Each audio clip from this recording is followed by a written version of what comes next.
ورحمة الله وبركاته. الحمد لله رب العالمين، والعاقبة للمتقين، ولا عدوان إلا على الظالمين. أشهد أن لا إله إلا الله وحده لا شريك له، وأشهد أن محمدا عبده ورسوله صلى الله عليه وعلى آله وأصحابه ومن تبعهم بإحسان إلى يوم الدين. أما بعد.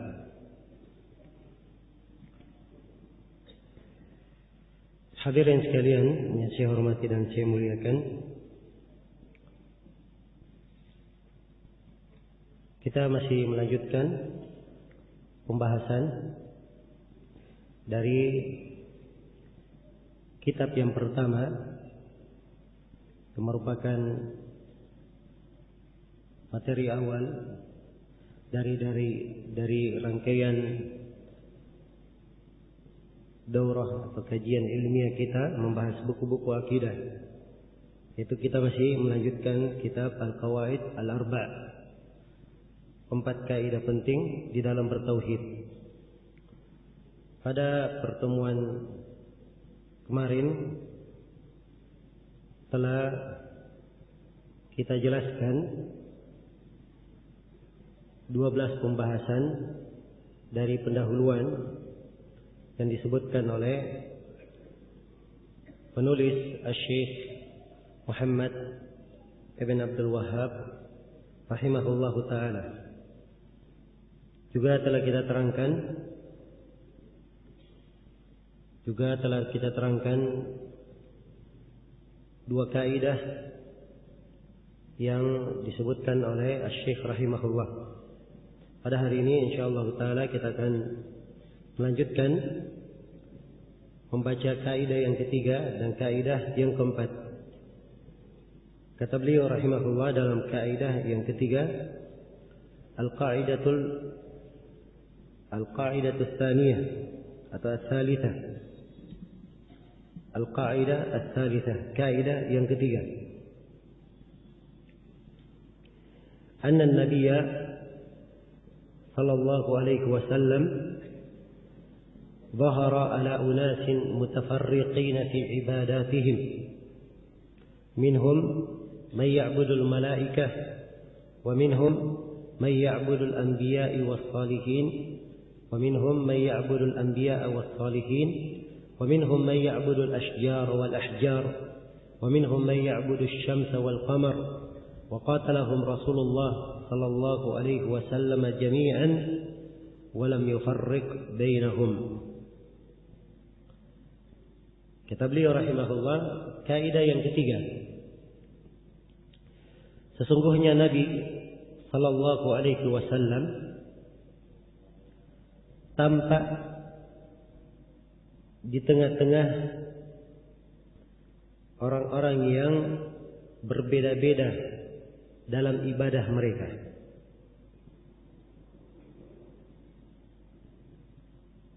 Itu Nabi sallallahu alaihi wasallam, beliau muncul diutus oleh Allah di kalangan manusia yang mereka itu beraneka ragam bentuk peribadatan mereka.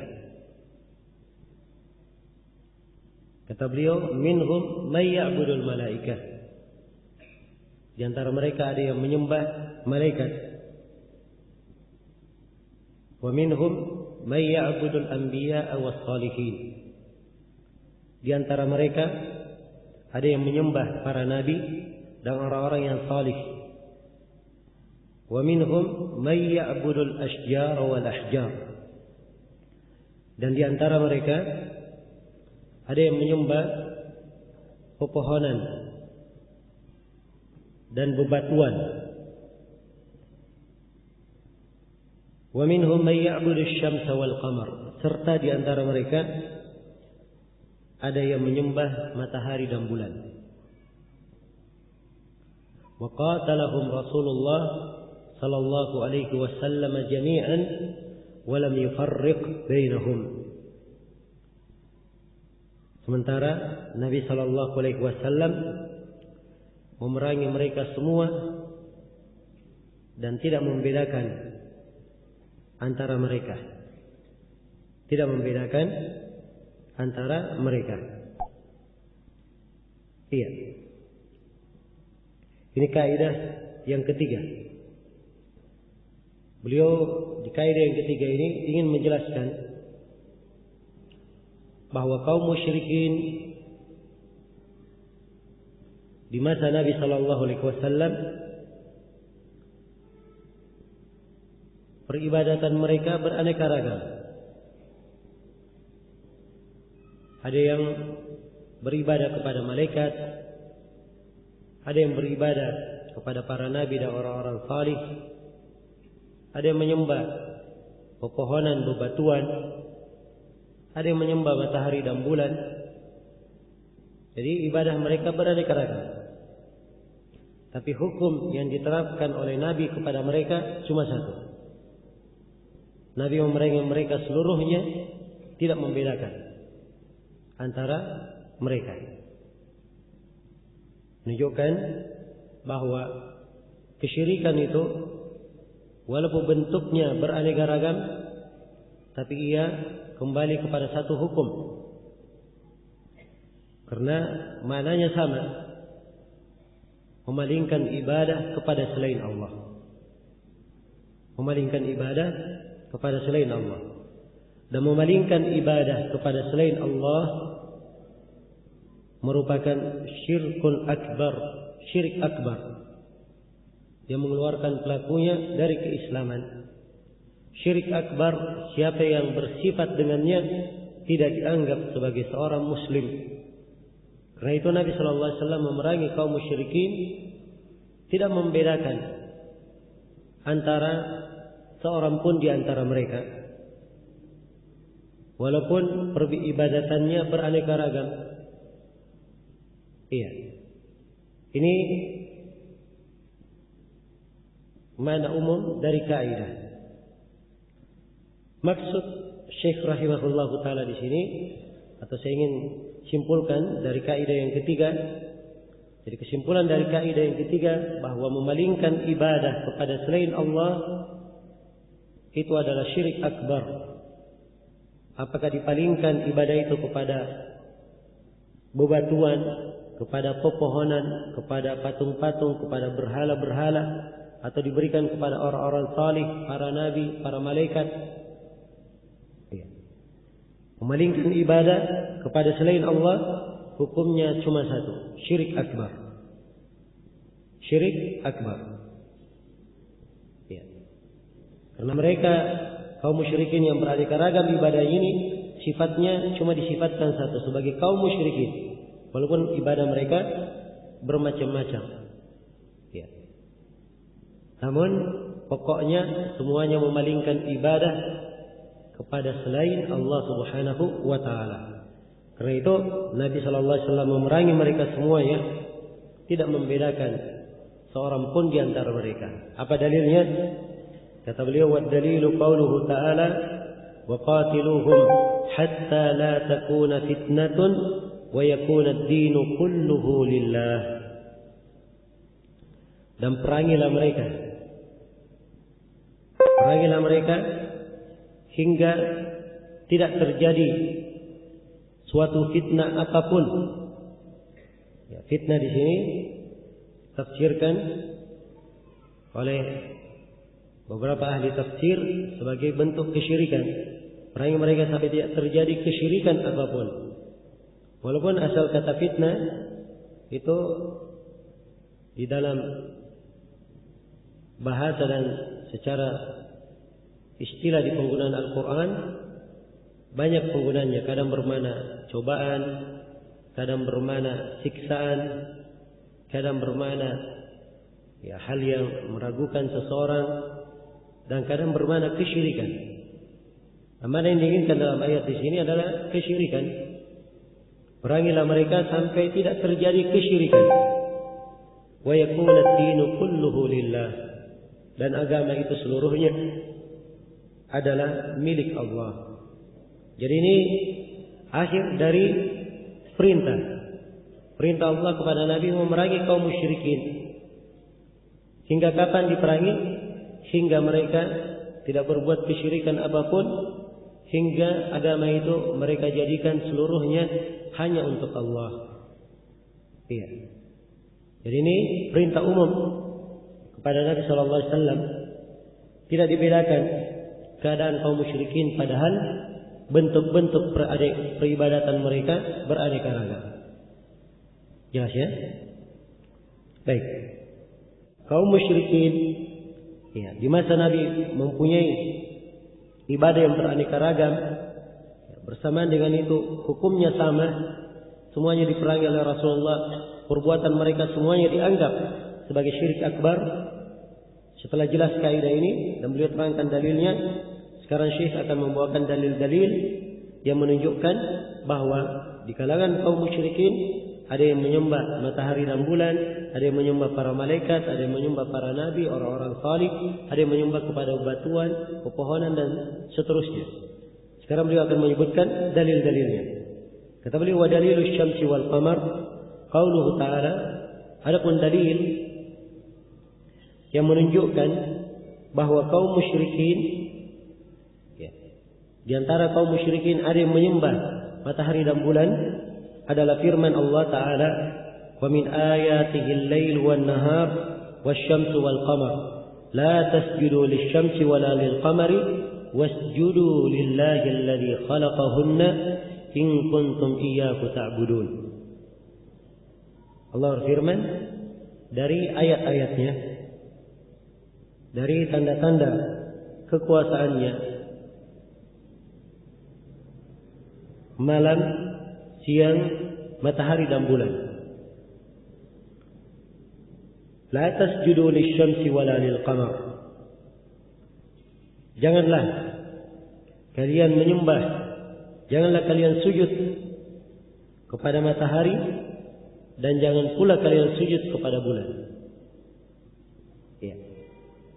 Tatkala disebutkan di dalam ayat larangan jangan sujud kepada matahari dan jangan sujud kepada bulan, menunjukkan bahwa di kalangan kaum musyrikin ada yang melakukan ini, ada yang bersujud kepada matahari dan bulan. Karena Allah berfirman, la tasjudu lisyamsi wala lil qamar. Janganlah kalian sujud kepada matahari, jangan pula kalian sujud kepada bulan. Wasjudu lillahi alladhi khalaqahunna. Tetapi bersujudlah kalian kepada Allah yang menciptakan mereka, yang menciptakan matahari, bulan, malam dan siang. Kepadanya lah, pada Allah yang menciptakannya lah kalian bersujud. In kuntum iyyahu ta'budun. Kalau memang benar kalian itu hanya beribadah kepadanya. Ya, maka ini dalil jelas sekali menunjukkan bahwa di kalangan kaum musyrikin ada yang menyembah kepada matahari dan bulan. Kemudian kata beliau, wa dalilul malaika qauluhu ta'ala. Adapun dalil bahwa sebagian kaum musyrikin ada yang menyembah malaikat, dalilnya adalah firman Allah Ta'ala, wala ya'murakum an tattakhidul malaikata wan nabiyyina arbaba. Ya. Allah berfirman, dan tidak pula ia memerintah kalian an tattakhidul malaikah, kalian menjadikan para malaikat wan nabiyyin dan para nabi sebagai arbaban, sebagai rob-rob yang disembah. Iya. Jadi di sini tatkala diterangkan di dalam ayat, kalian tidak diperintah menjadikan para malaikat dan nabi sebagai yang disembah, ini menunjukkan bahwa di kalangan kaum musyrikin ada yang beribadah kepada malaikat, ada yang beribadah kepada para nabi, sehingga diingatkan kepada mereka bahwa kalian tidak diperintah untuk menjadikan para malaikat dan para nabi sebagai sesembahan. Ini ayat ya, di surah Al-Imran disebutkan oleh Syekh. Ada ayat lain ya, juga menunjukkan bahwa antara kaum musyrikin ada yang menyembah malaikat.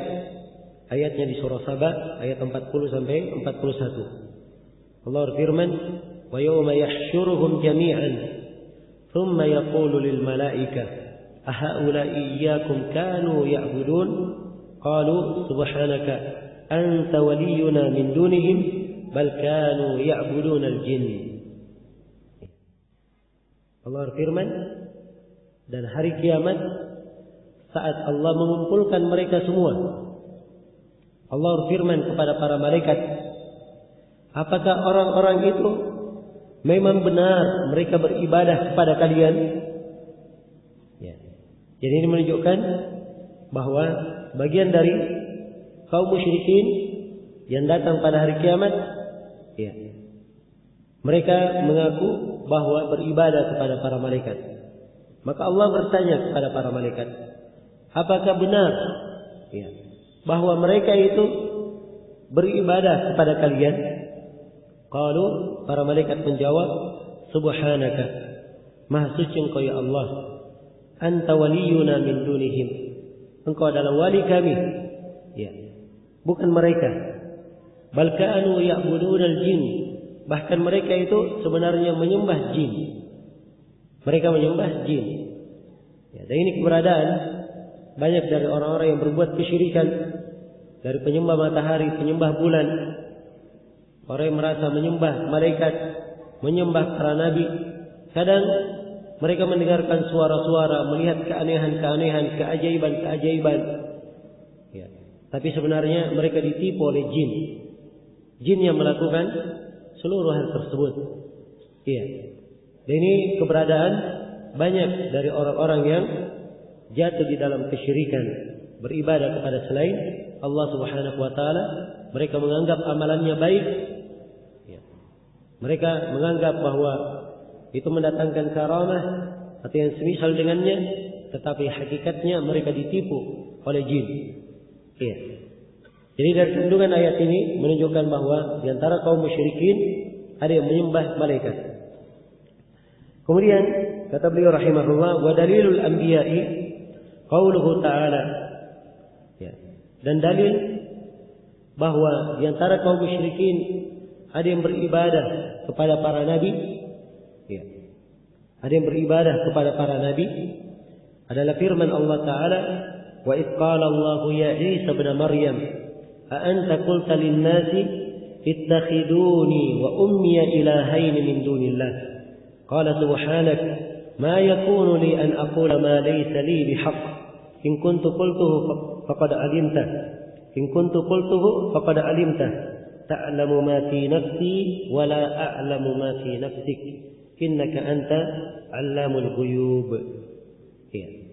Allah berfirman, dan ingatlah ketika Allah berfirman, wahai Isa bin Maryam, wahai Isa putra Maryam, a anta qulta linnas, adakah engkau mengatakan kepada manusia, ittakhiduni wa ummiya ilahaini min dunillah? Adakah engkau mengatakan kepada manusia, jadikanlah saya dan ibuku sebagai dua sesembahan selain dari Allah? Ya. Ini menunjukkan bahwa di antara mereka ada yang menyembah kepada Nabi Isa, ada yang menyembah kepada Maryam. Ya. Dan ayat yang sudah berlalu juga telah menjelaskan bahwa ada yang menyembah kepada para nabi. Ya. Maka Nabi Isa menjawab, subhanaka, maha suci engkau ya Allah, ma yakunu li an aqula ma laysa li bihaq. Tidaklah pantas bagiku mengatakan sesuatu yang bukan merupakan hak saya. In kuntu qultuhu faqad alimta. Kalau memang saya mengatakan hal itu, tentunya engkau telah mengetahuinya. Ta'lamu ma fi nafsi wa la a'lamu ma fi nafsik. Karena engkau mengetahui segala sesuatu yang ada pada diriku, sedangkan saya tidak mengetahui sesuatu yang ada pada dirimu. Innaka anta 'allamul ghuyub. Sungguhnya engkau maha mengetahui perkara yang gaib. Ya. Ini dalil menunjukkan bahwa di antara kaum musyrikin ada yang memberikan ibadahnya kepada para nabi. Dan ingat ya, kalimat memberikan ibadah itu tidak harus dia bersujud di depannya. Ya, sebab ibadah itu cakupannya luas. Ya, insyaallah taala kita akan terangkan lagi makna ibadah nanti di pembahasan salah satu usul. Ibadah itu adalah penamaan yang mencakup seluruh perkara yang dicintai dan diridhai oleh Allah, dari amalan yang zahir maupun batin. Itu namanya ibadah. Jadi kalau kita mendapatkan suatu perkara diterangkan di dalam Al-Quran maupun hadis bahwa itu adalah hal yang dicintai oleh Allah, hal diridhai oleh Allah, berarti itu adalah ibadah. Sekarang Allah memerintah kita untuk sholat. Kalau Allah perintah untuk melaksanakan sholat, berarti sholat ini dicintai dan diridhai oleh Allah atau tidak? Jawabannya dicintai, diridhai, karena itu diperintah. Kalau begitu sholat adalah apa? Ibadah. Iya. Demikian pula doa, dia adalah ibadah karena diperintah oleh Allah. Menunjukkan doa dicintai oleh Allah. Maka segala sesuatu yang dicintai dan diridhai oleh Allah dari amalan yang zahir, ya, apakah gerakan tubuh atau ucapan lisan, dan dari amalan yang batin, tawakal, rasa takut, rasa harapan, dan seterusnya, semuanya adalah ibadah. Dan ibadah tidak boleh dipalingkan kepada selain Allah. Karena itulah peribadatan kaum musyrikin kepada sesembahan-sesembahan mereka itu tidak terbatas mereka sujud di patungnya. Ada mereka meminta hajatnya, meminta doa, meminta kedekatan, meminta syafaat, ya, dan selainnya dari bentuk-bentuk peribadatan. Baik. Kemudian kata beliau rahimahullah, wa dalilus shalihin qauluhu ta'ala. Adapun dalil bahwa di antara kaum musyrikin ada yang menyembah orang-orang salih adalah firman Allah Ta'ala, ulaika alladziina yad'uuna yabtaghuna ila rabbihimul wasiila ayyuhum aqrab wa yarjuuna rahmatah wa yakhaafuna 'adzabah wa yakhaafuna 'adzabah. Iya. Kata beliau rahimahullah, dan dalil bahwa kaum musyrikin ada yang menyembah orang-orang salih adalah firman Allah Ta'ala, ulaika alladziina yad'uun, mereka itulah orang-orang yang berdoa, ya, yabtaguna ila rabbihimul wasilah, mereka mencari wasilah kepada Rabb mereka yang bisa mengantar mereka kepada Rabb mereka. Ayyuhum aqrab, siapa di antara mereka yang paling dekat? Wa yarjuna rahmatah, mereka mengharapkan rahmatnya. Wa yakhafuna 'adzabah, dan mereka takut kepada siksaannya. Ya, ini ayat ada dua penafsiran di kalangan para ulama. Penafsiran yang pertama, ada yang mengatakan bahwa ayat ini turun terhadap orang yang menyembah Nabi Isa dan ibunya, turun terhadap orang yang menyembah Uzair yang diibadahi oleh orang-orang Yahudi. Maka Allah mengabarkan bahwa Nabi Isa, ibunya, Uzair, semuanya adalah hamba-hamba Allah. Semuanya adalah hamba-hamba Allah yang salih. Dan mereka ini semua adalah manusia biasa, orang-orang yang fakir kepada Allah, perlu kepada Allah. Mereka ini semuanya mencari jalan yang mendekatkan mereka kepada Allah. Mereka mengharapkan rahmatnya, takut kepada siksaannya. Jadi ini penafsiran yang pertama. Ya. Karena di ayat sebelumnya diterangkannya di surah Al-Isra, di ayat sebelumnya, qul ud'ul ladzina za'antum min duni fala yamlikuna kashfa ad-durri ankum wala tahwila. Katakanlah kepada mereka kaum musyrikin itu, ya, berdoalah kalian, beribadahlah kalian, ya, mintalah kepada siapa yang kalian sangka sebagai sembahan kalian selain dari Allah. Maka sembahan-sembahan kalian itu tidak akan memiliki kemampuan menyingkap bahaya yang menimpa kalian, dan mereka tidak memiliki kemampuan untuk menolak bahaya itu. Bahkan yang kalian sembah itu sebenarnya adalah orang yang salih, yang mereka sendiri hamba seperti kalian, perlu kepada kalian. Ya. Mereka itu semuanya berdoa mengharap wasilah kepada Rabb-nya, mencari jalan yang paling mendekatkannya kepada Allah. Mereka mengharapkan rahmat dan takut kepada siksaannya. Jadi ini makna ayat. Karena itu ayat ini ada dua penafsiran. Tafsiran yang pertama, bahwa kaum musyrikin ini mereka beribadah kepada orang-orang salih. Ya. Dan dia mengatakan bahwa penafsiran yang kedua, dia mengatakan bahwa ayat ini turun berkaitan dengan sebagian kaum musyrikin yang mereka ini menyembah jin. Mereka menyembah apa? Mereka menyembah jin. Ya. Maka jin yang mereka sembah setelah itu masuk Islam, masuk ke dalam Islam, menjadi orang-orang yang salih. Sedangkan kaum musyrikin yang menyembahnya tidak mengetahui bahwa jin yang mereka sembah itu sudah masuk Islam. Maka Allah terangkan bahwa jin yang kalian sembah itu mereka juga adalah hamba-hamba yang salih, berdoa kepada Allah, mencari jalan yang mendekatkan diri mereka kepada Allah. Juga perlu mereka juga mengharapkan rahmat Allah dan takut kepada siksaannya. Kalau begitu mereka semuanya sama seperti kalian, hamba manusia biasa, semuanya perlu kepada Allah, semuanya fakir kepada Allah. Jelas ya? Jadi ini makna ayat. Dan ayat ini secara global menunjukkan bahwa di antara kaum musyrikin ada yang menyembah orang-orang yang salih. Iya. Kemudian dalil berikutnya, kata beliau, wa dalilul asyjari wal ahjar. Dan dalil yang menunjukkan bahwa di antara kaum musyrikin ada yang menyembah pepohonan dan bebatuan. Qauluhu ta'ala adalah firman Allah Ta'ala, afara'aitumul Lata wal Uzza wa manata ats-tsalitsata al-ukhra.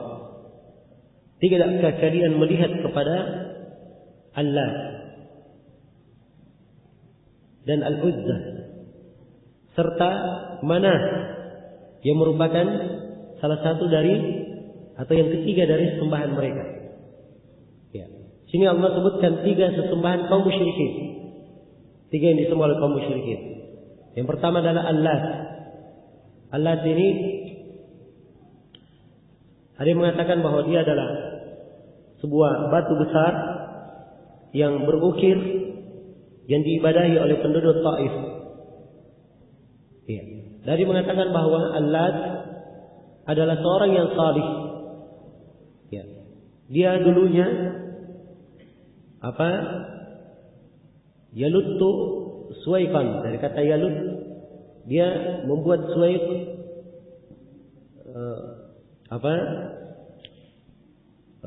tepung dicampur dengan korma, diberi makan untuk jemaah haji. Jadi dia dulunya orang yang salih. Setelah ia meninggal, maka dibuatkan untuknya kubur, lalu kuburnya disembah. Kuburnya disembah oleh kaum musyrikin. Jelas ya? Ya. Maka ini Al-Lat sesembahan kaum musyrikin. Sesembahan kaum musyrikin. Wal Uzza. Al-Uzza. Iya. Al-Uzza ini adalah sesembahan mereka, sebuah pohon. Ya, sebuah pohon yang diitari dengan pohon-pohon korma. Ya. Dan ini juga disembah oleh mereka. Ini sembahan yang kedua. Sembahan yang ketiga Manah. Dan Manah ini juga salah satu dari berhala yang mereka sembah. Salah satu berhala yang mereka sembah. Jadi sini Lat dan Manah dua-duanya batu, Al-Uzza dari pohon. Ya, jadi mereka ada yang menyembah bebatuan, ada yang menyembah apa? Pepohonan. Dan kaum musyrikin dari kebiasaan mereka adalah ilhad, melakukan ilhad di dalam nama-nama Allah. Ya, Al-Lat ini mereka ambil dari penamaan Al-Ilah, yang mereka anggap sebagai yang diibadahi. Al-Uzza mereka ambil dari nama Al-Aziz. Ya. Jelas ya? Al-Manah mereka ambil dari nama Al-Mannan. Ya. Jadi mereka memalingkan Asmaul Husna, mereka palingkan untuk siapa? Berhala mereka. Maka siapa yang memalingkan dari nama-nama Allah yang indah dan sifat-sifatnya, maka pada mereka ada sifat dari sifat kaum musyrikin. Jelas ya? Jadi kesimpulan dari ayat, ya, Syekh di sini membawakannya, beliau ingin menjelaskan bahwa di antara kaum musyrikin ada yang beribadah kepada bebatuan dan ada yang beribadah kepada pepohonan. Ini dalil dari ayat. Kemudian beliau membawakan dalil lain dari hadis. Kata beliau, wa hadithu Abi Waqid al-Laythi radhiyallahu anhu annahu qala. Dan hadis Abu Waqid al-Laythi radhiyallahu taala anhu, beliau berkata, kharajna ma'an nabiyyi sallallahu alaihi wasallam ila Hunain. Kami keluar bersama Nabi sallallahu alaihi wasallam menuju Hunain. Wa nahnu hudatsa'u ahdin bi kufur. Dan kami waktu itu baru saja masuk Islam. Waktu kekafiran masih dekat dari kami. Nah, maksudnya ini kejadian ketika Nabi telah menaklukkan Makkah. Ya. Maka berbondong-bondong manusia masuk ke dalam Islam. Jadi penduduk Makkah, kebanyakan dari mereka baru masuk Islam. Ya. Kemudian terjadilah peristiwa Hunain. Para sahabat keluar ke Hunain, dan di Hunain ini, ketika mereka keluar di Hunain, para sahabat yang baru masuk Islam juga ikut menyertai. Ya. Karena itu Abu Waqid di sini berkata, wa nahnu hudatsa'u ahdin bi kufur. Dan kami baru saja dekat dari kekufuran. Maksudnya kami baru masuk Islam. Walil musyrikina sidratun ya'kufuna indaha wa yanutuna biha aslihatahum. Dan kaum musyrikin mereka memiliki sebuah pohon bidara. Mereka menggantung, mereka beriktikaf di pohon bidara mereka ini, dan mereka menggantung pedang-pedang mereka di pohon tersebut. Yuqalu laha Dzatu Anwar. Pohon ini disebut dengan nama Dzatu Anwar. Ya. Jelas ya? Jadi ini menunjukkan bahwa kaum musyrikin mempunyai sesembahan berupa pohon. Dan apa yang mereka lakukan di pohon ini bentuk dari ibadah, iktikaf padanya, ibadah. Mereka gantungkan pedang-pedangnya di situ, mengambil berkah. Ya, dan ini bentuk dari ibadah. Jelas ya? Dan itu bentuk dari kesyirikan. Ya. Ini banyak ditekuni oleh sebagian orang di masa ini, mengambil berkah-berkah. Ya. Bukan saja menggantung pedangnya, ya, bahkan lakukan hal-hal yang kadang lebih besar daripada itu. Jadi kaum musyrikin kadang iktikaf di pohon itu, ya, iktikaf, dia melakukan ibadah di situ, dia kurung dirinya untuk melakukan ibadah, dan kadang mereka menggantung pedang-pedangnya, ya, supaya berberkah untuk dibawa ke peperangan. Ya. Itu kebiasaan kaum musyrikin. Maka kata Abu Waqid, famararna bisidrah, kami pun melewati pohon itu. Faqulna, lalu kami berkata, ya Rasulullah, wahai Rasulullah, ij'al lana dzata anwar kama lahum dzatu anwar. Buatkanlah untuk kami dzatu anwar sebagaimana mereka punya dzatu anwar. Ya. Jadi para sahabat yang baru masuk Islam ini masih ada kebiasaan dari kebiasaan masa jahiliyah yang melekat pada mereka. Ketika melalui pohon, kaum musyrikin ini spontan mereka berucap, ya Rasulullah, buatkan untuk kami pohon, jadikan untuk kami pohon seperti kaum musyrikin memiliki pohon seperti itu. Ya. Maka Nabi, ini Syekh tidak menyebutkan seluruh konteks hadisnya, beliau katakan dalam hadis, ya, kelanjutan hadisnya, Nabi pun berkata, Allahu Akbar. Dalam sebuah riwayat beliau berkata, Subhanallah, Maha suci Allah. Innaha la sunan. Ya. Sesungguhnya itu adalah sunnah-sunnah yang berjalan pada umat sebelum kalian. Kalian akan mengikuti mereka. Ya, akan mengikuti mereka. Jelas ya? Dan apa yang mereka ucapkan ini sama seperti ucapan kaum Nabi Musa. Ya. Kaum Nabi Musa baru saja mereka diselamatkan oleh Allah. Ya. Dari lautan. Mereka lepas dari kejaran Fir'aun. Mereka melihat tanda kebesaran Allah Subhanahu wa taala. Bagaimana laut itu dibelah menjadi jalan-jalan sehingga mereka lewat dan mereka menyaksikan Fir'aun ditenggelamkan. Begitu sampai di seberang, mereka diselamatkan. Mereka berkata kepada Nabi Musa alaihi salam, ya, ij'al lana buatkan untuk kami ilah kama lahum alihah, sebagaimana mereka memiliki sesembahan. Ij'al lana ilahan kama lahum alihah. Itu ucapan mereka. Buatkan untuk kami sesembahan sebagaimana mereka memiliki sesembahan. Maka Nabi Musa berkata, innakum qaumun tajahilun. Sungguhnya kalian adalah kaum yang jahil. Inna haula'i mutabbarun ma hum fihi wa batilun ma kanu ya'malun. Sungguhnya mereka itu orang-orang yang menyembah kepada selain Allah, ya, akan putus segala sesuatu dari mereka dan batil seluruh amalan mereka. Iya. Maka ini hadis terdapat di dalamnya sejumlah pelajaran.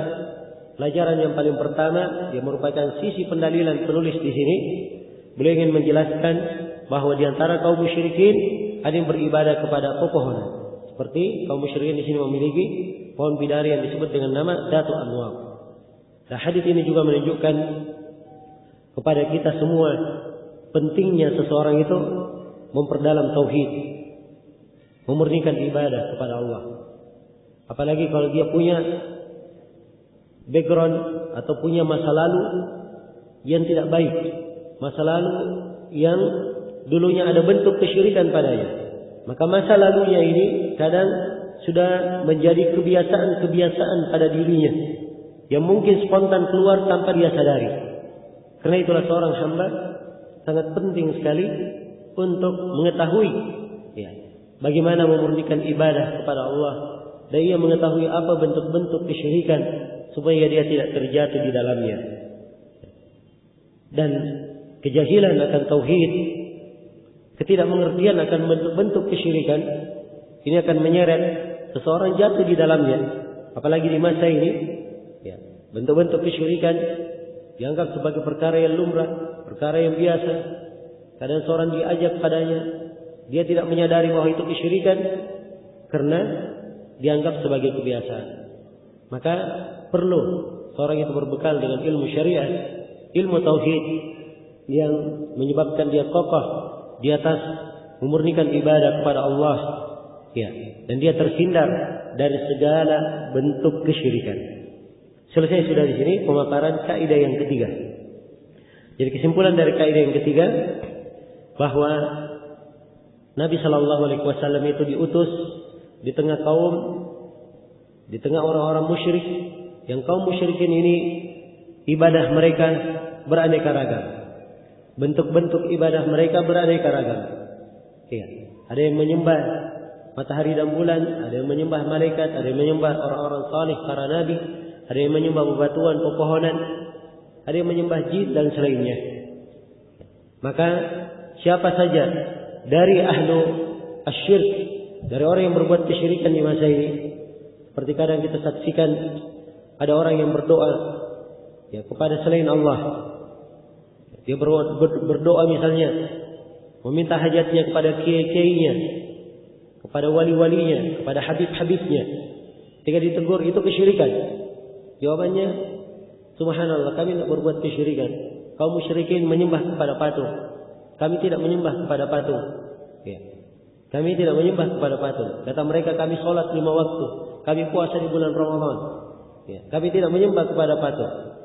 Tapi perhatikan bahwa perbuatan mereka berdoa kepada orang-orang salih itu, ini sama saja dengan perbuatan kaum musyrikin di masa Nabi Sallallahu Alaihi Wasallam.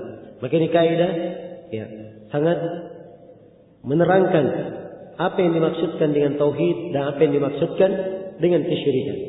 Kemudian kaidah yang keempat, dan ini adalah kaidah yang terakhir di buku ini, Dan kaidah yang keempat ini ya, mungkin dia bisa menjadi kesimpulan untuk kaidah-kaidah yang telah lalu. Ya. Syekh di sini menjelaskan pada kaidah yang keempat. Kata beliau rahimahullah, al-qaidatur rabi'ah. Kaidah yang keempat.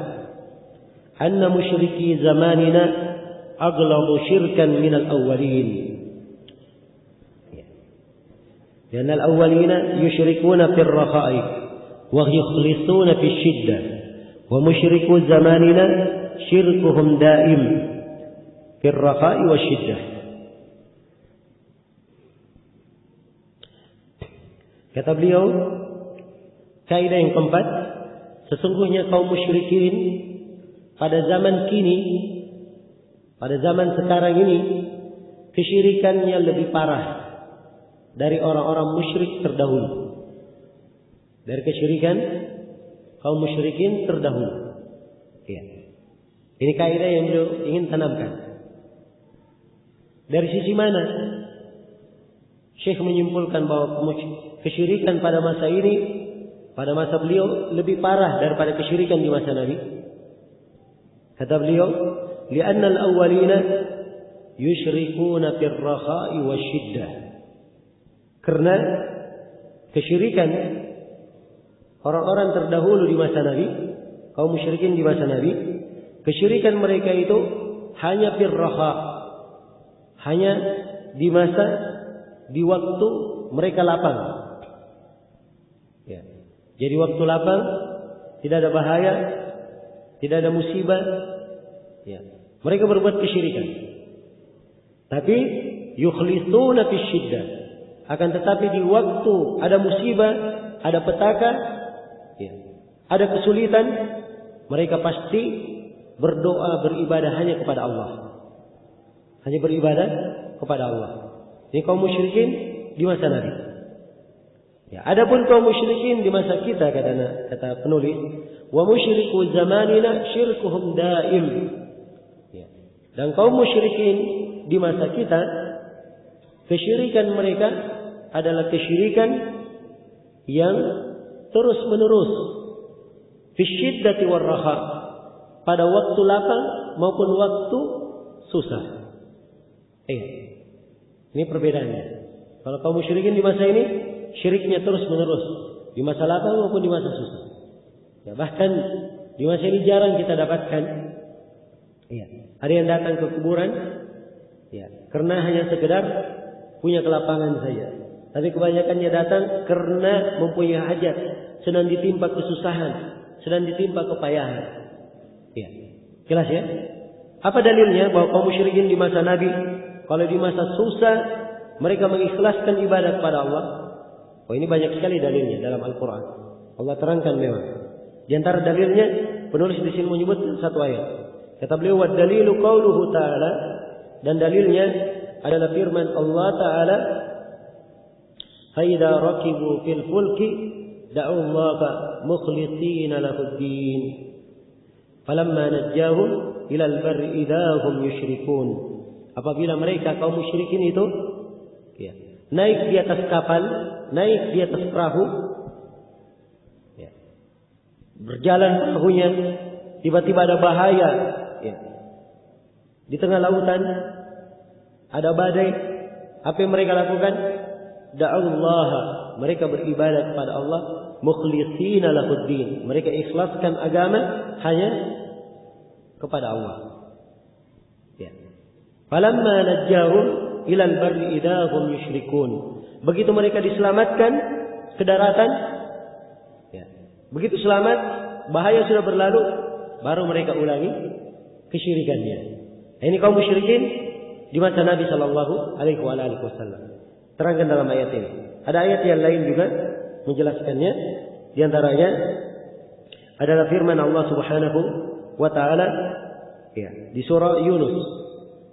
Surah Yunus ayat 22 sampai 23. Allah berfirman, "Hatta idza kuntum fil fulki wa jarayna bihim bi rihin thayyibah wa farihu biha ja'at rihun 'asif wa ja'ahumul mawju min kulli makan wa dhannu annahum أحيط بهم دعوا الله مخلصين له الدين لئن أنجيتنا من هذه لنكونن من الشاكرين فلما أنجاهم إذا هم يبغون في الأرض بغير الحق.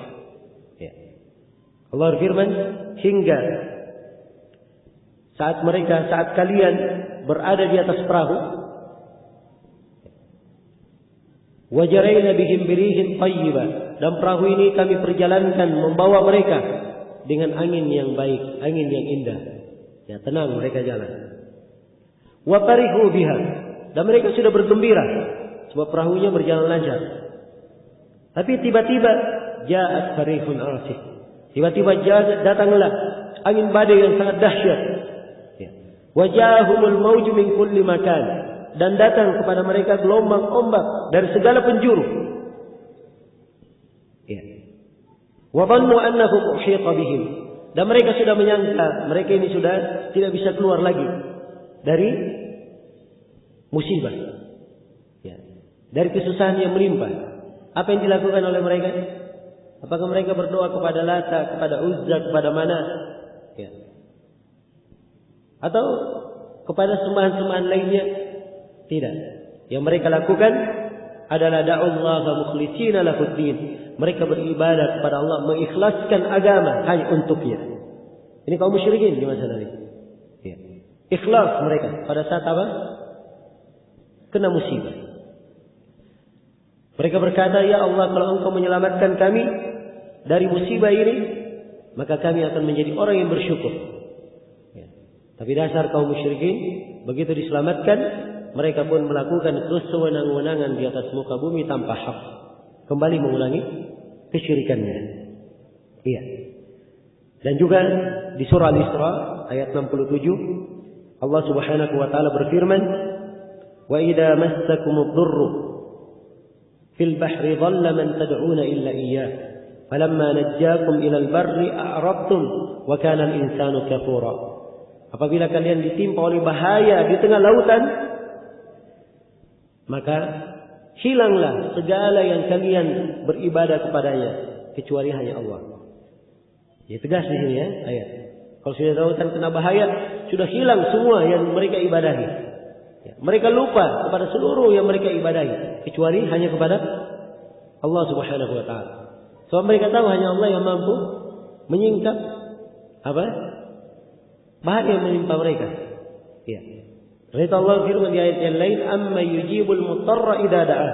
Siapakah yang mampu menjawab doa orang yang sangat keadaan genting? Ya. Ini semuanya dikenal oleh kaum musyrikin bahwa keadaan genting itu yang mampu menjawabnya hanyalah Allah. Karena itu di tengah lautan begitu tertimpa musibah, mereka mengikhlaskan doanya kepada Allah, mengikhlaskan ibadahnya hanya kepada Allah, lupa semua kesyirikan sesembahan mereka selain daripada Allah Subhanahu wa taala. Jelas ya?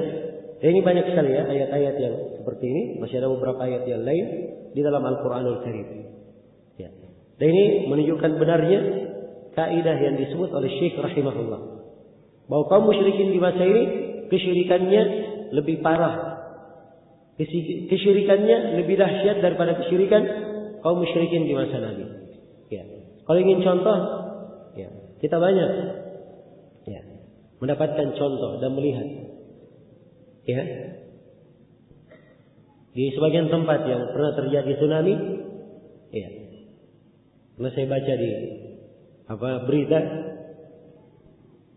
baru kemarin terjadi tsunami, besoknya sudah melempar sesajian ke laut. Ya. Ini kena musibah bukannya berdoa kepada Allah, tapi berdoa melakukan ibadah bagaimana yang dilakukan kepada selain Allah. Ya. Beribadah kepada selain Allah. Ya. Mungkin kejadian yang belum lama, ya, ramai dibicarakan menyembelih sapi atau kerbau di Tugu sana. Ya, di kota kejadiannya. Ya. Ini menyembelih untuk selain Allah. Berbeda dengan kaum musyrikin di masa lalu. Jika ada terjadi musibah menimpa mereka, mereka pasti ibadahnya hanya kepada Allah. Kalau menyembelih pasti mereka sembelih hanya untuk Allah. Ini ya, sembelihan bukan untuk Allah. Jelas ya? Dan ini kejadian berulang dan sangat banyak sekali. Ya.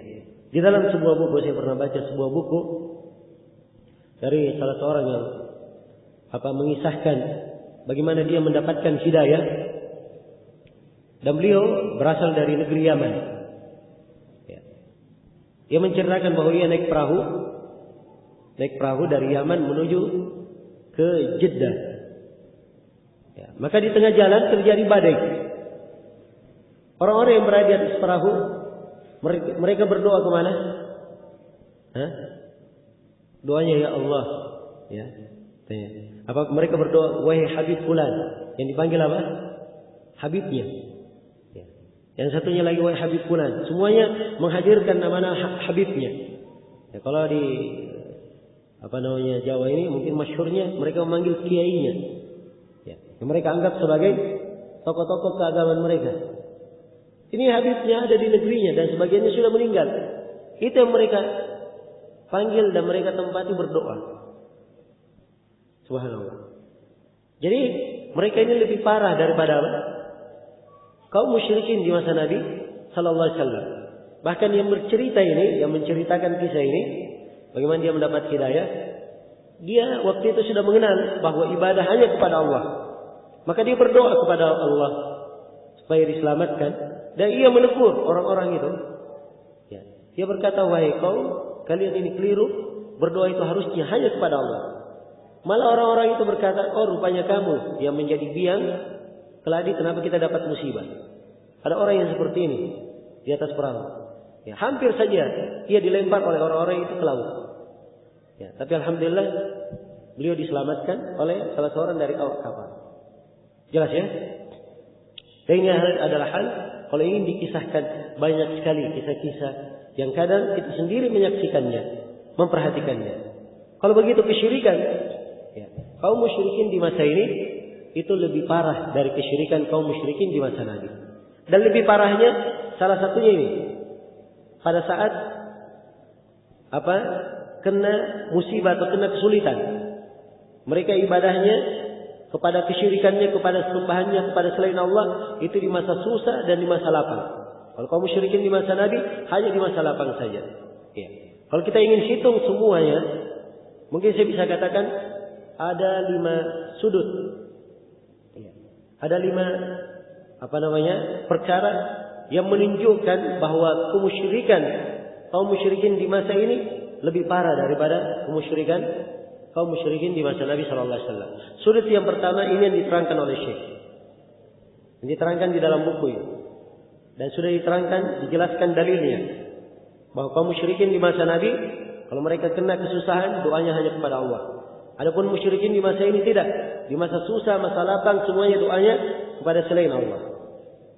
Mempersyirikatkan Allah di dalam doa bersama yang lainnya. Ini sisi yang pertama. Sisi yang kedua, ya, sudah kita singgung di kaidah yang pertama.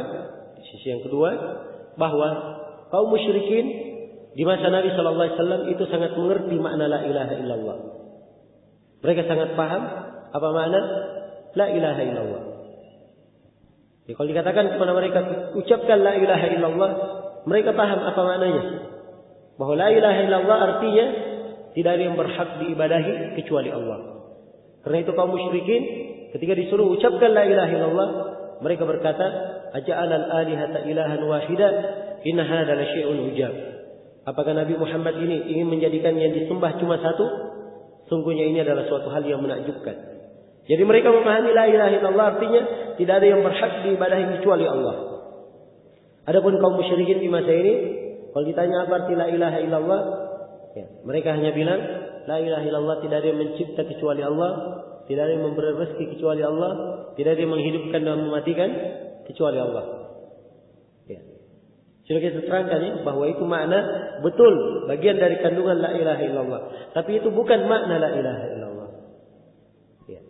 Sebab kalau sekadar mengakui Allah yang mencipta, menghidupkan, memberi rezeki, kaum musyrikin di masa Nabi juga mengakuinya.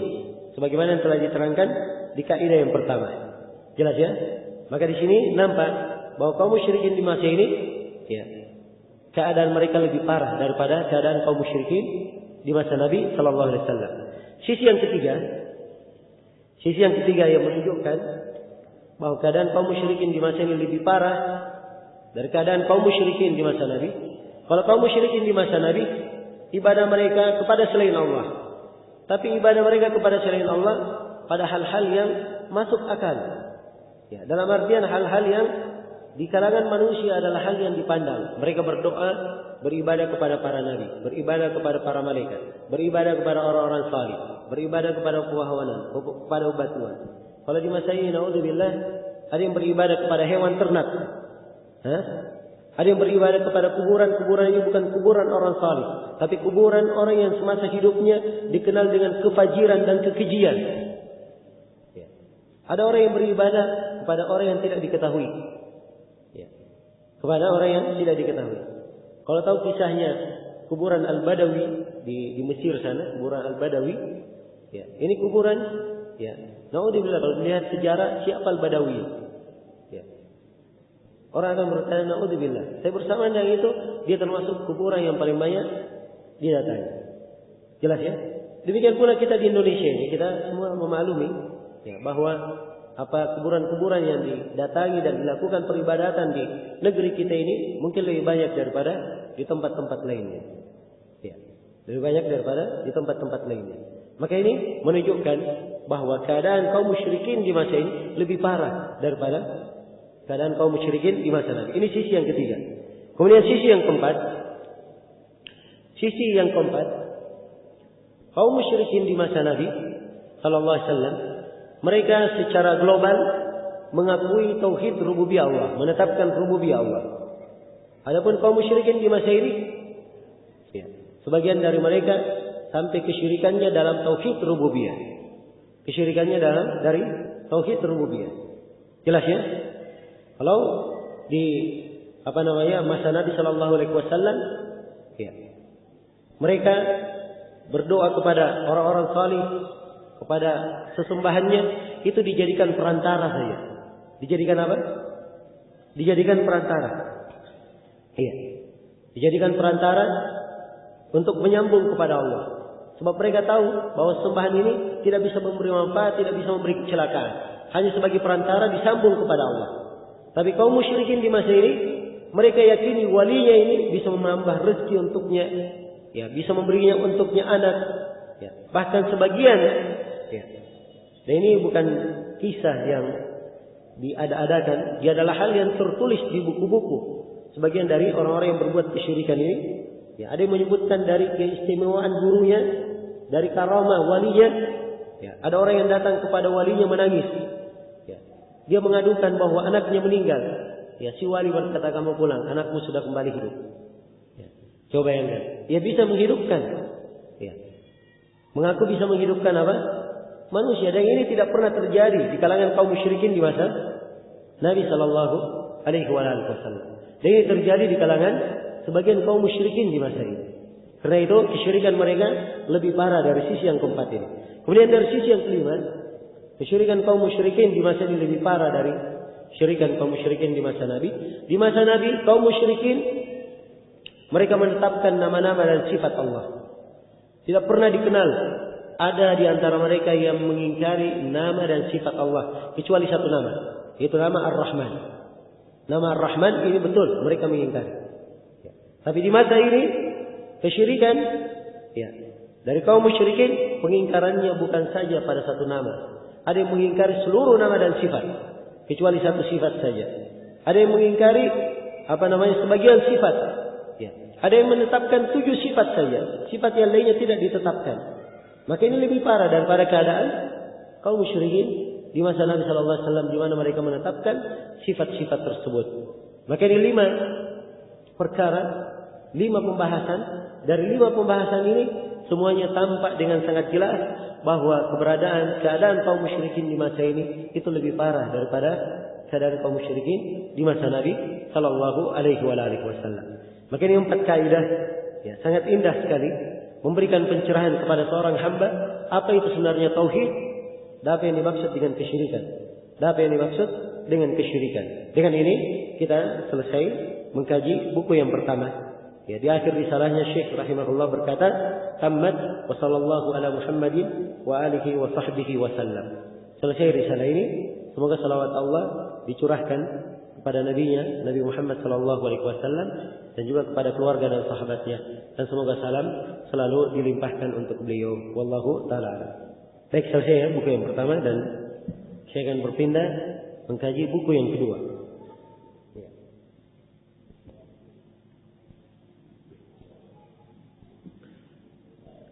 Buku yang kedua yang menjadi materi kita pada kajian daurah ini, insyaallah taala, adalah kitab Thalathatul Usul, 3 landasan utama.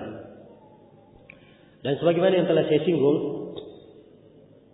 pada pembukaan daurah, pembukaan kajian ilmiah ini, bahwa kitab Thalathatul Usul ini ya, berisi penekanan 3 landasan utama yang wajib diketahui oleh seorang muslim dan muslimah. Wajib diketahui oleh seorang muslim dan muslimah. Ya. Sebab dengan mengetahui 3 hal ini, itulah yang menjamin keselamatannya di dunia, menjamin keselamatannya di alam kubur, dan menjamin keselamatannya di mana? Di akhirat. Menjamin keselamatannya di akhirat. Kapan dia tidak mengenal 3 landasan utama ini, maka sungguh dia tergolong orang-orang yang akan merugi pada hari kiamat. 3 landasan utama. Yang pertama, seorang mengenal siapa Rabbnya. Ya. Dia harus mengenal siapa Allah. Ya. Harus mengenal siapa Allah. Siapa yang dia sembah. Ya. Bagaimana dia mengenali tanda-tanda kebesaran Allah. Kemudian bagaimana dia mengetahui ibadah kepada Allah. Ya. Ibadah kepada Allah. Kemudian jenis-jenis ibadah kepada Allah itu bagaimana? Dan dia harus mengetahui bahaya memalingkan ibadah kepada selain Allah. Ini beberapa pembahasan seputar mengenal Allah akan diterangkan oleh penulis. Pembahasan yang kedua, landasan utama yang kedua adalah mengenal agama Islam yang dibawa oleh Rasulullah SAW. Dia harus mengenal Islam itu apa? Jenjang-jenjang keislaman ada berapa? Ya, setiap jenjang itu apa rukun-rukunnya dan konsekuensinya. Jika dia mengucapkan syahadat la ilaha illallah Muhammadar Rasulullah, apa arti syahadat itu? Apa konsekuensinya? Ya, ini akan diterangkan oleh penulis. Kemudian yang ketiga, landasan utama yang ketiga adalah dia mengenal siapa nabinya, mengenal siapa Nabi Muhammad sallallahu alaihi wasallam. Dia mengenal Nabi sallallahu alaihi wasallam, mengenal nama beliau, ya, asal usul beliau, kapan beliau diangkat sebagai nabi dan rasul, apa tugas beliau sebagai rasul, apa kewajiban kita sebagai umat terhadap Rasulullah, ya, kapan beliau berhijrah dan ketentuan seputar hijrah, ya, dan sejumlah pembahasan akan diterangkan oleh penulis rahimahullah taala di sini. Tapi kita di materi ini akan membaca buku yang didahului dengan beberapa pendahuluan sebelum masuk pada 3 landasan utama. Nah, itu buku yang kita baca ini yang menjadi pegangan antum. Iya. Coba dibuka kitab Thalathatul Usul di halaman berapa? Di halaman 37. Ya, di halaman 37. Di awalnya tertulis apa? Ya. Ini buku disebut dengan nama Thalathatul Usul. Sebagian ulama kita membedakan antara al-usul as-salatha dan Thalathatul Usul. Ya. Kalau diartikan bahasa Indonesia semuanya artinya sama, 3 landasan utama. Di dalam bahasa Arab al-usul as-salatha, pokok-pokok yang 3. Kalau pokok-pokok yang 3 itu nanti langsung pembahasan mengenai siapa Rabbmu, siapa nabimu, dan apa agamamu. Jelas ya? Dan ini akhir dari buku ini. Kalau kitab Thalathatul Usul, sama isinya, tapi didahului dengan 3 risalah sebelumnya. Ada 3 risalah yang mendahuluinya. Ya, ada 3 tulisan yang mendahului buku tersebut. Ya, sebagai pendahuluan, sebab memang sangat berkaitan dengan 3 landasan utama. Dan kita di kesempatan ini insyaallah taala akan membaca salah satu usulnya. 3 landasan utama disertai dengan 3 risalah, 3 pembahasan tulisan Syekh yang lainnya yang sangat penting untuk dikenal di sini. Maka ini yang berkaitan dengan keadaan buku ini. Ya, 3 risalah yang akan disebutkan. Risalah yang pertama, Syekh akan menjelaskan bahwa kita wajib mengetahui 4 perkara. Ya, mengetahui tentang ilmu, beramal dengan ilmu, mendakwakannya, dan bersabar di atasnya. Kemudian setelah itu beliau menjelaskan 3 kewajiban yang lain yang diwajibkan bagi seorang hamba. 3 kewajiban yang wajib dia pelajari dan diamalkan. Ya, itu dia mengenal ya, apa tujuan penciptanya di muka bumi. Ya, kemudian setelah itu dia mengenal bahwa ya, dia ada kewajiban memurnikan ibadah kepada Allah. Kemudian dia juga mengenal bahwa ada kewajiban taat kepada Rasulullah sallallahu alaihi wasallam. Ini 3 hal beliau jelaskan juga sebagai pendahuluan. Kemudian di risalah yang ketiga beliau terangkan tentang makna al-hanifiyah. Makna al-hanifiyah. Makna al-hanifiyah sudah kita singgung sebagiannya di kitab sebelumnya, di kitab Qawaidul Arba', tapi di tulisan ini Syekh lebih menjelaskan yang lebih banyak tentang makna al-hanifiyah. Nah, setelah 3 risalah ini barulah masuk pembahasan bagaimana kita mengenal Allah. Kalau ditanya kepadamu siapa Rabbmu, maka jawablah Rabbku adalah Allah. Bagaimana engkau mengenal Allah? Ya, ini semua isi pembahasan dari mengenal Allah. Kemudian diterangkan bagaimana mengenal agama Islam, bagaimana mengenal Rasulullah sallallahu alaihi wa alihi wasallam. Iya. Baik. Kita mulai membaca kitab Salah Satu Usul. Dan insyaallah taala untuk materi berkaitan dengan masalah, kalau ada yang ada pertanyaan dari hadirin berkaitan dengan materi, kita khususkan tanya jawab nanti di waktu sore atau nanti di akhir sesi di waktu sore atau akhir sesi di malam hari insyaallah taala. Di situ tempat bertanya. Kalau ada yang ingin bertanya silahkan.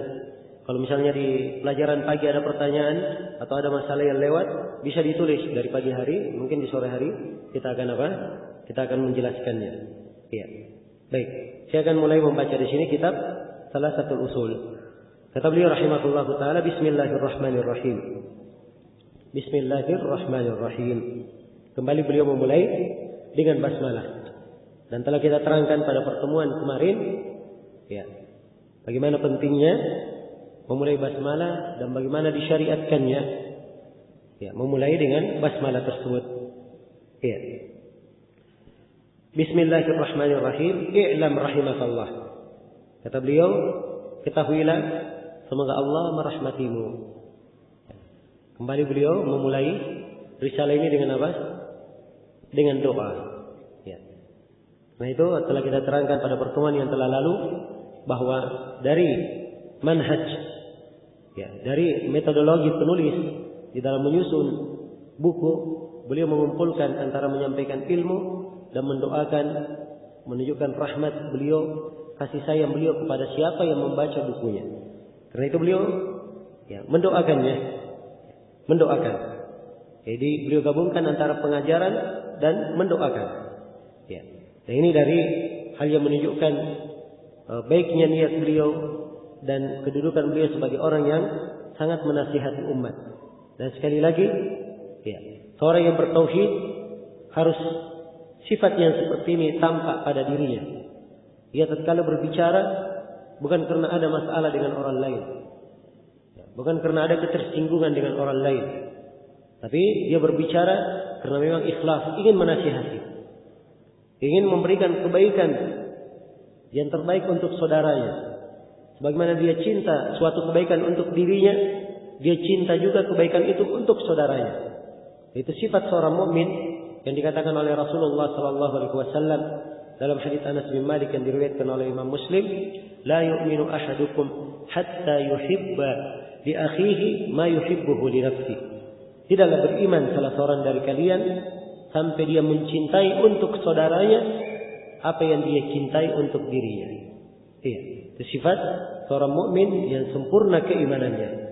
Seorang yang bertauhid dan sempurna tauhidnya, ya, sempurna tauhidnya, maka ia cinta kebaikan dan tampak darinya rahmat kepada manusia.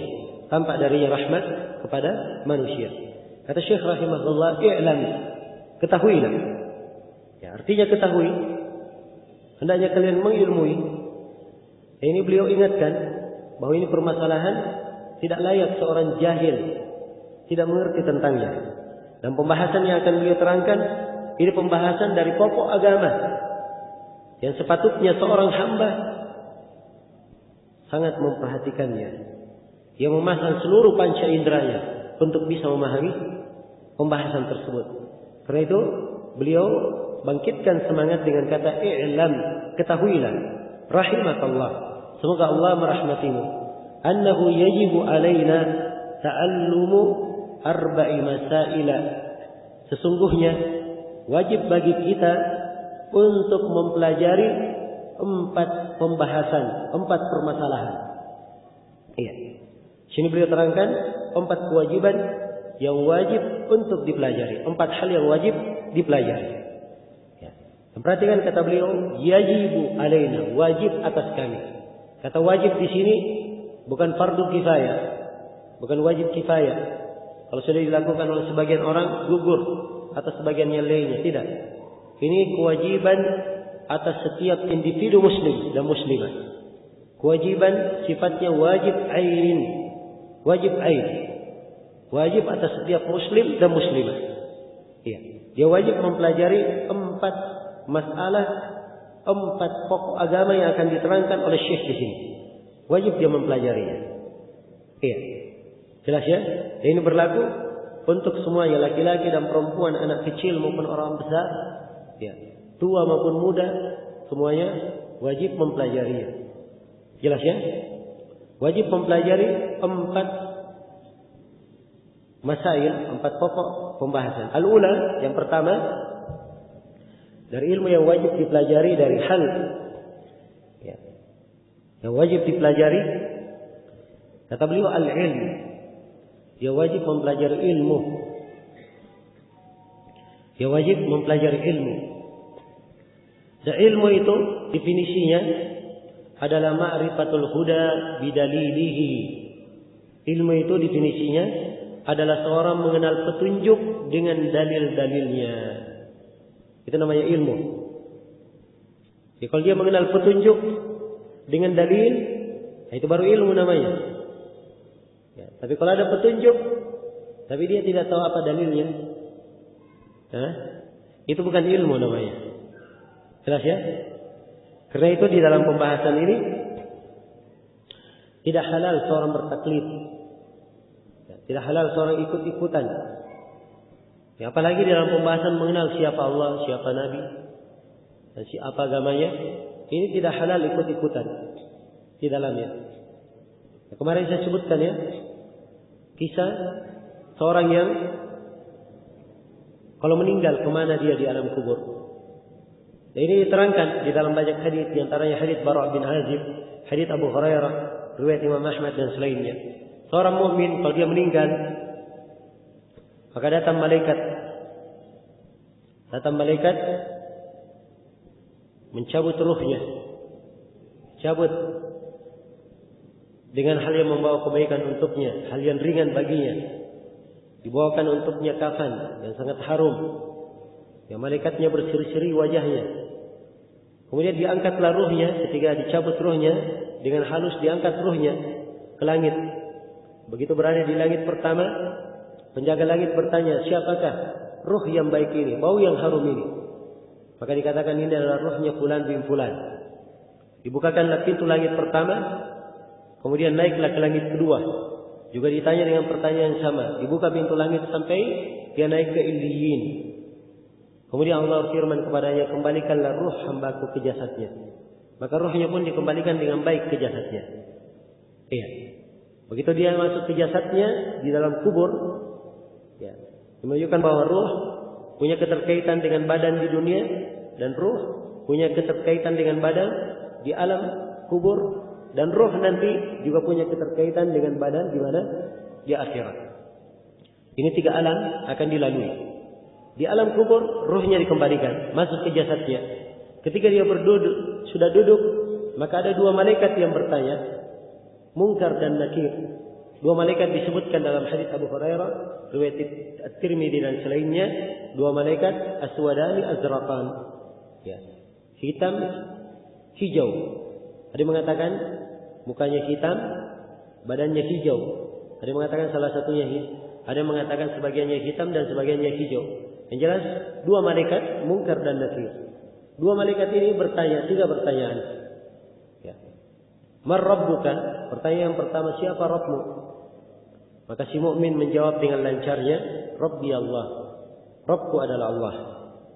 Kemudian malaikat bertanya, Ma dinuka? Apa agamamu? Maka dia pun menjawab, agamaku adalah Islam. Ya. Kemudian malaikat bertanya, Man hadzal ladzi ursila ilaika? Siapakah nabi ini yang diutus kepadamu? Maka ia pun menjawab bahwa nabi itu adalah Nabi Muhammad. Ya, ini kalau yang ditanya adalah umat Nabi Muhammad. Kalau umat yang lain selain umat Nabi Muhammad ditanya sesuai dengan nabinya masing-masing. Ya, maka malaikat pun berkata kepadanya, tidurlah kamu dengan tenang. Ya, dilapangkanlah kuburannya sejauh mata memandang. Kemudian dibukakan celah dari sorga yang membawa kesejukan baginya. Lalu datanglah orang yang sangat indah rupanya, ya, sangat elok mukanya. Maka orang yang dikubur ini, mukmin ini bertanya, siapakah engkau, wahai orang yang indah rupanya dan elok mukanya? Kemudian orang itu menjawab, saya adalah amalan salihmu di dunia. Tidurlah engkau, saya akan menemanimu hingga hari kebangkitan. Ini keberadaan seorang mukmin. Tapi seorang yang fajir, ya, kebalikannya, dalam sebuah riwayat seorang yang kafir, dalam sebagian riwayat seorang munafik, dalam sebagian riwayat seorang yang fajir bergelimang dosa. Kalau dia meninggal, datang malaikat dengan wajah yang bengis, ya, tidak santun, ruhnya dicabut dengan sangat kerasnya, ya, dikafani dengan bau yang busuk. Ya. Karena itulah kadang ada yang keluar dan matanya terbelalak. Ketika ruhnya dibawa, begitu sampai ke langit, penjaga langit bertanya, siapakah ruh yang jelek ini, bau yang busuk ini? Maka dikatakan dia adalah fulan bin fulan.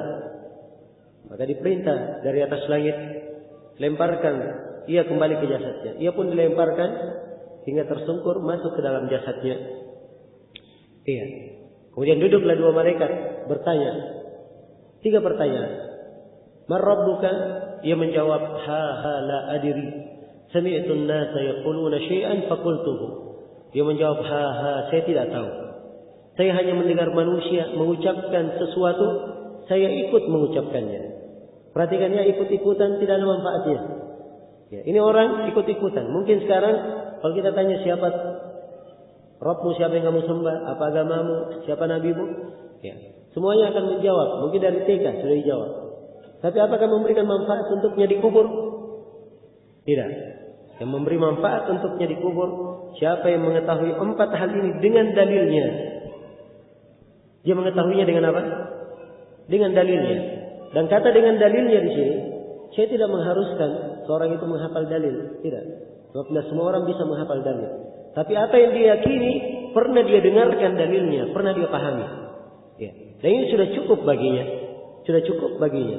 Karena itulah ilmu akidah, dia tidak cukup dibaca sekali, 2 kali dalam kehidupan.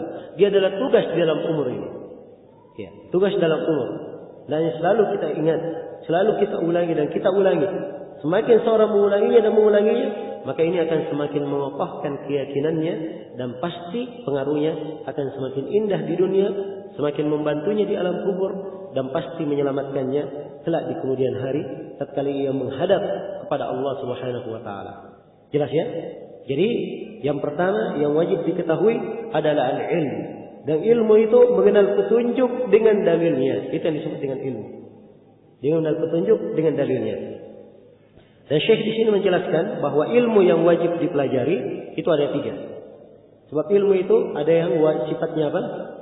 Sifatnya wajib ain, ada yang sifatnya wajib kifayah, ya. Dan ada ilmu yang sifatnya sunnah. Ilmu yang sifatnya sunnah. Dan sini Syekh karena ilmu ada yang wajib ain dan yang beliau inginkan adalah wajib ain, maka beliau terangkan ilmu apa yang beliau maksud. Karena itu kata beliau, wa huwa ma'rifatullahi wa ma'rifatu nabiyhi wa ma'rifatu dinil Islam bil adillah.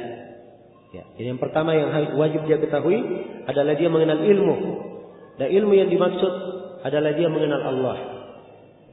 Iya, dia mengenal Allah. Bagaimana? Yang pertama dia mengenal Allah Subhanahu wa taala, bagaimana dia beribadah kepada Allah, memurnikan ibadah kepadanya. Ya, dia wajib mengenalnya. Ya, sebagaimana diterangkan dalam Al-Qur'an, sebagaimana diterangkan di dalam sunnah Rasulullah sallallahu alaihi wasallam. Dia wajib mengenal nama-nama dan sifatnya. Ya, nah itu kemarin saya isyaratkan ya bahwa mengenal nama dan sifat itu, ya, ini ilmu yang sangat mulia. Sebab siapa yang mengenal nama dan sifat-sifat Allah, mempelajarinya, dia kenal Asmaul Husna dan mengenal sifat-sifat Allah, dia adalah orang yang sangat mengenal Allah Subhanahu wa taala dan sangat mengagungkannya. Ya. Mengenal Allah ini salah satu kewajiban terbesar dalam agama. Jahil tentangnya, ya, jahil tentangnya ini adalah hal yang sangat dicela. Karena itulah di dalam Al-Quran Allah mencela orang yang tidak mengagungkan Allah dengan sebenar-benar pengagungan. Ya. Wa ma qadarullah haqqa qadri. Mereka tidak pernah mengagungkan Allah dengan sebenar-benar pengagungan. Ini Allah cela dengannya sejumlah dari manusia. Maka kita wajib mengenal Allah dengan sebenar-benar pengetahuan. Wajib kita mengagungkannya dengan sebenar-benar pengagungan. Ya. Dan ini pentingnya seorang mengenal Allah Subhanahu wa taala. Kemudian kewajiban yang kedua dari ilmu adalah ma'rifatu nabiyhi. Dia wajib mengilmui, mengenal siapa nabinya, Nabi Muhammad sallallahu alaihi wasallam. Ya. Siapa beliau? Apa kedudukannya? Apa kewajibannya sebagai seorang hamba Allah Subhanahu wa taala terhadap rasul yang diutus oleh Allah. Ya. Nah, maka dia wajib mengenal ini. Wajib mengenal Nabi sallallahu alaihi wasallam. Kemudian yang ketiga, ya, dari ilmu yang wajib diketahui, kata beliau wa ma'rifatu dinil Islam bil adillah, dan mengenal agama Islam dengan dalil-dalilnya. Mengenal agama Islam dengan apa? Dengan dalil-dalilnya. Sekali lagi semuanya harus dengan dalil. Ya, karena itu kita dalam beragama hendaknya dibangun di atas dalil. Ya, jangan ikut-ikutan saja. Ya. Seorang murid kalau dia duduk belajar sama guru, gurunya menyebutkan sebuah perkara, tidak jelas dalilnya, wajib dia tanyakan, "Wahai guruku, apa dalilnya?" Ya, supaya dia selamat. Jangan ikut-ikutan. Jelas ya? Supaya selamat dia tidak ikut-ikutan. Maka ini metode dalam menuntut ilmu. Ya, bukan hanya sekedar mengikuti, membebek, ya, dicocok hidungnya, tidak. Tetapi dia berpijak di atas ilmu. Ya, dia mengenal petunjuk dengan dalilnya. Dengan dalilnya. Walaupun dia tidak mampu menghafal dalil, tetapi dia pernah mendengarkan dalilnya. Bahwa dalilnya adalah dalil yang kuat, pemahamannya juga sudah dia pahami, sehingga kesimpulan yang dia amalkan, dia tenang dengan kesimpulan tersebut. Jelas ya? Baik, ini 3 kewajiban. Ya, tadi saya sebutkan bahwa ilmu ada 3 macam. Ada ilmu yang sifatnya wajib ain. Ini ilmu yang wajib ain, hal-hal yang mengangkat kewajibannya. Ini 3 ya, disebut. Mengenal Allah, mengenal Rasulnya, dan mengenal agama Islam. Dari agama Islam yang dia kenal, dia wajib sholat 5 waktu, dia wajib mempelajari bagaimana cara sholat. Ya. Pada saat dia masuk bulan Ramadan, dia wajib mempelajari bagaimana cara berpuasa. Dia punya harta, dia wajib mengenal hukum-hukum seputar zakat. Punya kemampuan untuk haji, dia wajib mempelajari hukum seputar haji. Dia ingin berdagang, ya, masuk dalam muamalah, dia wajib mempelajari hukum seputar dagang. Jangan sampai dia menzalimi manusia, berbuat riba, berbuat hal yang diharamkan dan dia tidak tahu. Maka wajib dia mempelajari. Ada ilmu kadarnya wajib dia mengerti. Dan ada ilmu sifatnya wajib kifayah. Kalau sebagian umat sudah menguasainya, gugur atas yang lainnya. Ya. Ini ada sebagian dari bentuk ilmu. Umumnya setiap tempat, setiap kota harus memiliki alim ulama yang menguasai cabang-cabang ilmu itu, sehingga manusia bisa belajar kepadanya. Ya, kalau belum ada dari penduduk itu yang menguasainya, maka semuanya dianggap berdosa, karena mereka dianggap keluar dan menelantarkan. Ya. Dan kalau di antara mereka ada yang tidak mempunyai kemampuan, mereka harus pilih siapa di antara mereka untuk belajar dan mengangkat kewajiban dari mereka. Selain daripada itu, ilmunya sifatnya adalah sunnah. Dan yang sunnah dari ilmu agama itu lebih afdal daripada salat nafilah, lebih afdal daripada salat malam, lebih afdal daripada jihad di jalan Allah Subhanahu wa ta'ala, dan jihad yang sifatnya sunnah. Karena ilmu memang pengaruh dan manfaatnya sangat besar bagi manusia. Ya. Kebaikannya terhadap individu dan masyarakat adalah hal yang sangat luar biasa. Ya. Tidak pernah ada ibadah yang lebih agung, lebih indah seperti seorang itu menuntut ilmu, mempelajari ilmu dan mengamalkannya.